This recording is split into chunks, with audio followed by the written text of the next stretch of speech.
อยู่กินอยู่เพื่อนพี่สาวเพิ่นเอาว่าผมว่าพี่น้องทักทายสบายดีอีกที่สองระวังเลยกดแอลเลยวะเนาะลองเมียเราให้เด้กดแอลแล้วได้บ่ล่ะโอ้ยมาพี่น้องเลยเนาะจะปาดมือหน่อยโอ้ผมเนี่ยเก่งถ่ายบุญเพยก่อนงอแล้วก่อนมาไวเดอร์ว้าวบานเผยเอ้ยมาไวเดอร์ว่าฉันคิดฮอดแล้วบ่หากเมื่อวานนี่เผยใจหน่อยนึงดิพังเคยว่านั่นเมื่อวานนี่เผยใจหน่อยนึงบ่แน่มาดอกบุญเพยครับคิดว่าเราสิเมื่อวานเลยเผยใจหน่อยนึงเราเช็ดแล้วเขาหูบ่เขาถ่ายคลิปนี่โอ้อะไรเนาะ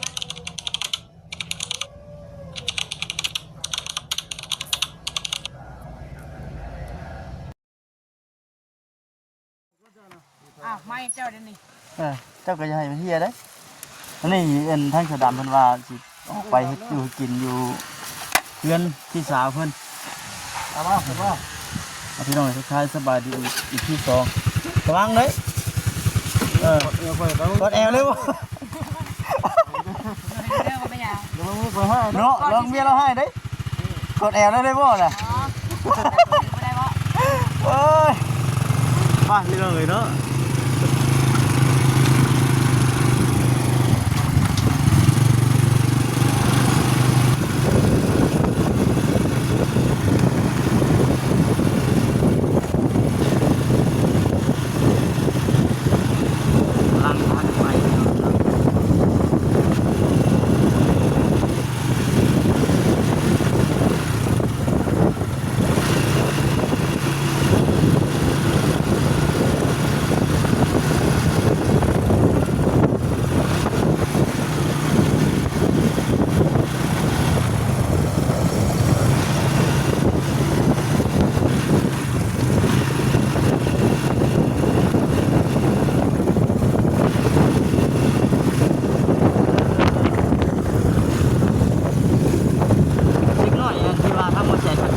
นี่แหละพี่น้องเนาะเก่งพอดีว่าทางน้องดำหรือว่าทางสาวดำเพื่อนพี่น้องเนาะเมื่อวานนี่นะเข้ามากกับบริพ่อเพื่อนเนาะแต่ว่าเมื่อนี้พ่อเพื่อนอยากออกไปตีน้ำเพื่อยเพื่อนเลยออกไปเฮ็ดจืดกินในฮันเฮ็ดจืดกินซื้อไปเพื่อนกินแน่แล้วอยู่คนเดียวดิ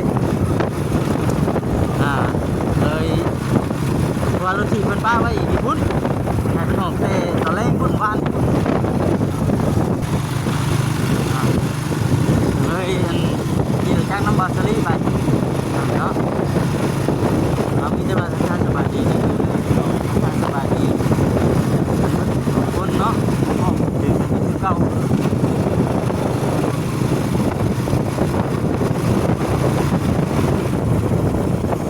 หอดนั่นแหละ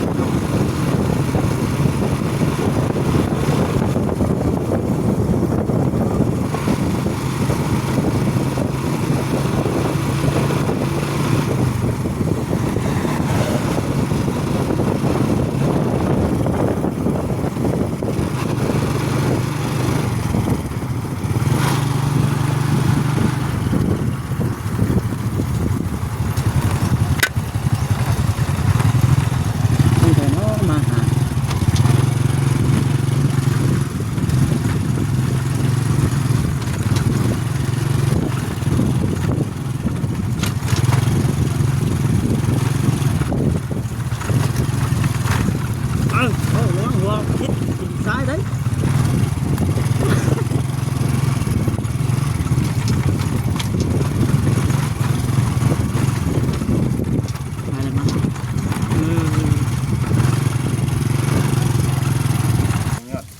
น้ำไม้ทงนี่น้ำไม้ทงนี้น้ำไม้ขึ้นกินก็กินไหมหาแบบง่ายๆนะไปกินน้ำได้เจ้าแกงแซ่บอยู่บ่คือกันมันได้ลูกจะไปแกงเนื้อปลาเอาไม่นะไม่ไปจะไปดำบ่ไปแล้วไปให้ไปแกงให้ไปแกงนะเบิ้งแกงใช่ไปแกงนะเบิ้งไปมาหอดเลยเนาะไปจ้ะใช่น่ะเด็ดไหมโอ้ดีสมการสบายดีเด้อมาหอดใจโดนได้บ่มาพี่แต่จะออกแล้วบัดออกเลยมาพ่อคนอยู่นี้ชาวนี่ พ่อเพิ่นอยู่นี่บ่ พุ่นแล้วบ่เห็นเพิ่นแล้วข่อยมา ค่อยไปเมื่อกี้นี่น่ะบ่ได้เห็นได้กำลังมาสิออกมาเลยได้ยินเสียงอากออกมาในบ้าน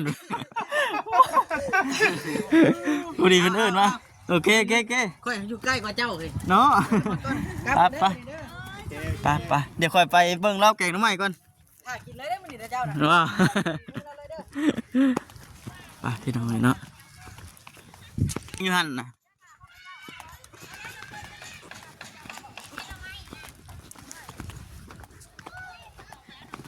เราสิลงไปแกงอยู่หั่นพี่น้องเนาะ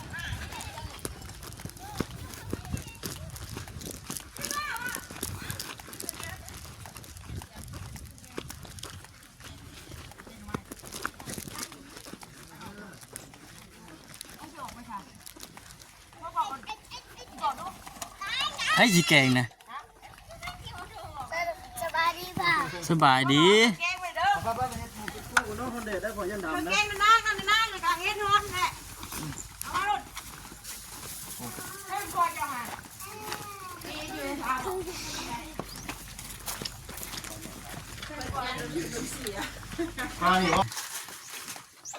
ทำไมไม่เห็นว่าไง จับจุดบ่อยู่เลย ไปตลอด ตาม เอาตาม คนนี้ได้พี่น้องนะ จับจุดบ่ถึกเนาะโอ้ยง่ายก็ได้ ชื่อว่าเป็นนะ เจ้เฮาจับกล้องนี่สิล่มตึมแม่นบ่สะดำเจ้านี่ดุมันเนาะเอาง่ายความดุความมันบ่เข้าไผออกไผเนาะจนถึกไผในมวย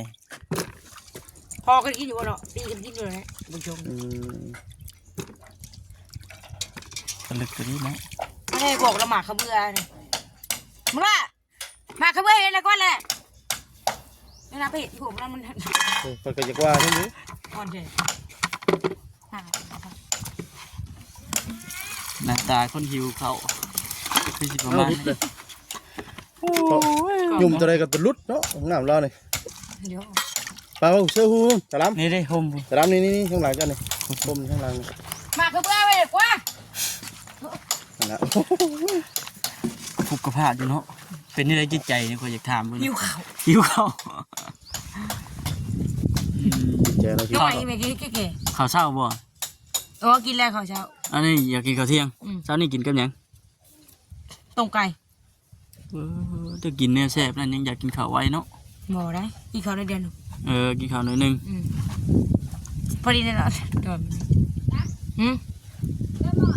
วหมากขบือไปเด้อขบือได้ใช่มาทบหมาใช่ไหมเจ้าเขาจะหันมือลงสิบ่ทำไมไหลเลยนี่ไม่เห็นไง หมูย่านบ่น้ำไม่ลาย ทำไมไร มันไหลอะไรมีกระยาดไปจะปาดมือนั่นหน่อย โอ้คมเนี่ย เกงสาบุญเพยก่อน งอแล้วก่อน มาไวเด้อ ว้าวบานเผยเอ้ยไม่ไวเด้อว่าฉันกินฮอดแล้วบ่ ได้เด้อ หากเมื่อวานนี่เผยใจหน่อยหนึง มี ดิ โน่นี่ พังค่อยเว่านั่นเมื่อวานนี่เผยใจหน่อยหนึงบ่ แน่ๆมาดอกเพยครับ คิดว่าเราสิเมื่อวานเลยเผยใจหน่อยหนึง เราเช็ดแล้วก็หูบอเขาถ่ายคลิปนี่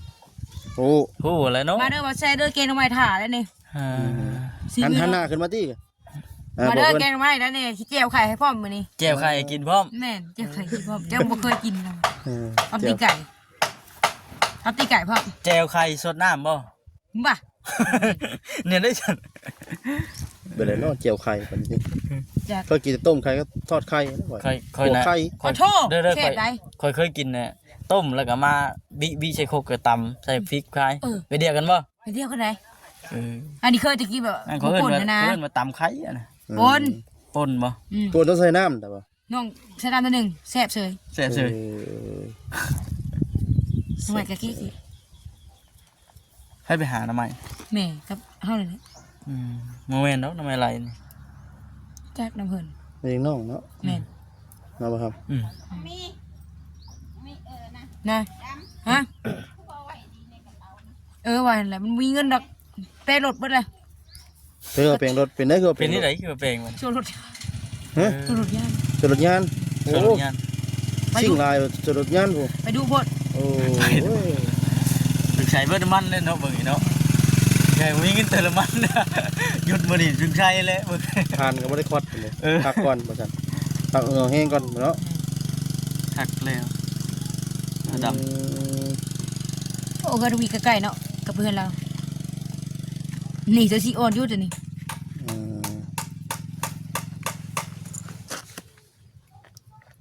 ม ไปอ่ะ ใช่ยังนี้นะ หืม แกงหน่อไม้นี่ จ้าก็ได้ชื่อมึง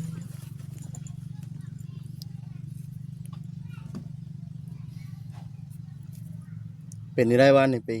เคยเห็นกินคอลลาเจนบ่ บ่แล้วบ่ได้กินนะ ฮะ บ่ได้กิน จะกินเต็กจอก ก็บ่ได้กินแต่คนกินแบบผิวขาว คอลลาเจนสีขาว คนกินผิวขาว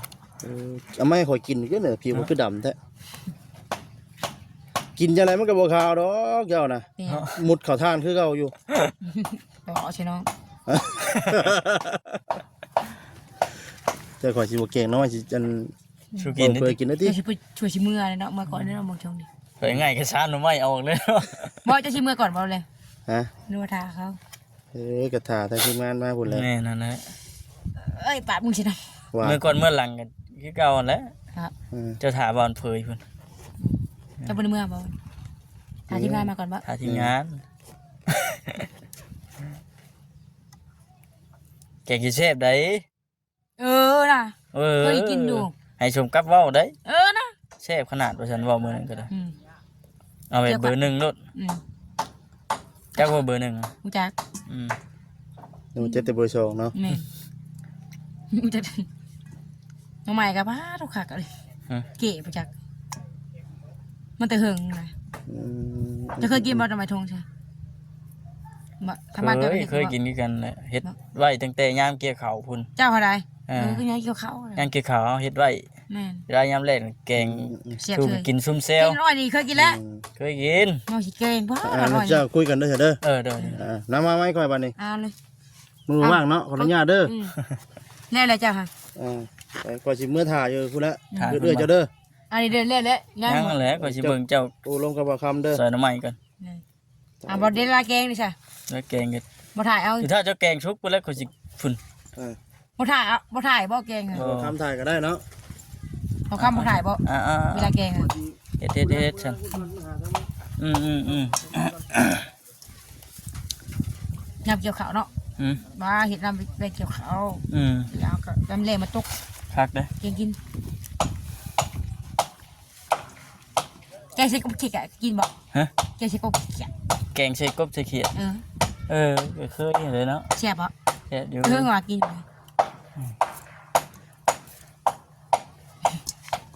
อ้าว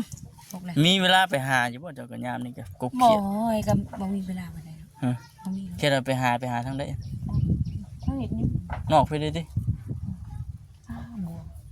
บัวบัว ปูยัง กล้วยลูกเลย หืม กล้วยลูกแล้วจักม่วงบ่เชยเพิ่นมาฮะ บ่แซ่นะเพิ่นแล้วช่วงบ่ายๆเพิ่นบ่จักหรือว่าช่วงเที่ยงเนาะจ๊ะวันนี้มันสิเข้าเที่ยงเลยเนาะ แม่น ช่วงบ่ายๆเพิ่น จักม่วงอะไรคิดไอ้ม่วงเลย เพราะว่าเพิ่นก็คายเวียกน้ำบ้านแน่เพิ่นเป็นเคยส่วนมีงานดอง เคย อืม เคยปลอม บ่แม่นเคยแบบไปเฮ็ดอยู่กินสิล่ะวะข้อยก็บ่จัก เลขมันคือสิมาบอกจัก แม่น เรื่องช่วง ได้เห็นอยู่ดอกโอ้ย ถ่าเพิ่นเนาะเก่ง มันเดือแกง เอาบักทานไว้เพิ่นอยู่ มันกระทานนี่กระ เขา ทาน ลืมว่าให้จุกินกระทานซื้อน่ะซื้อน้ำข้าวเจ้า หวาน บ่ ข้าวต้มให้เอื้อยมื้อนี้ วานนี่เด้จะคอยกินลาบซีนเห็นอยู่บ่ บ่ไหว โอ้ย เจ็บท้อง โอ้ เขาเรียนเลยเจ็บท้องกินซิมบ่ได้ โอ้ เมื่อวานนี้ก็บ่ได้กินเขาว เต็มที่ได้วานเนี่ยว่าสิป่ะเท่าดำนำไปหาสองเทื่อ เต็มที่ก็อยากขอกินขอลองบ่เจ็บท้องซิมน่ะกินงัวพิษแล้วนี่ค่ะ โอ้ น้องกินน้ำพิษแล้วบ่กินเจ้านี่กินงัวมันบ่ จำแจ้วใช่เนาะจำแจ้วโอเคอยู่บ่ แม่นเกี่ยวไข่นี่ก็คือคุยหมอกินงัวบางวันนี่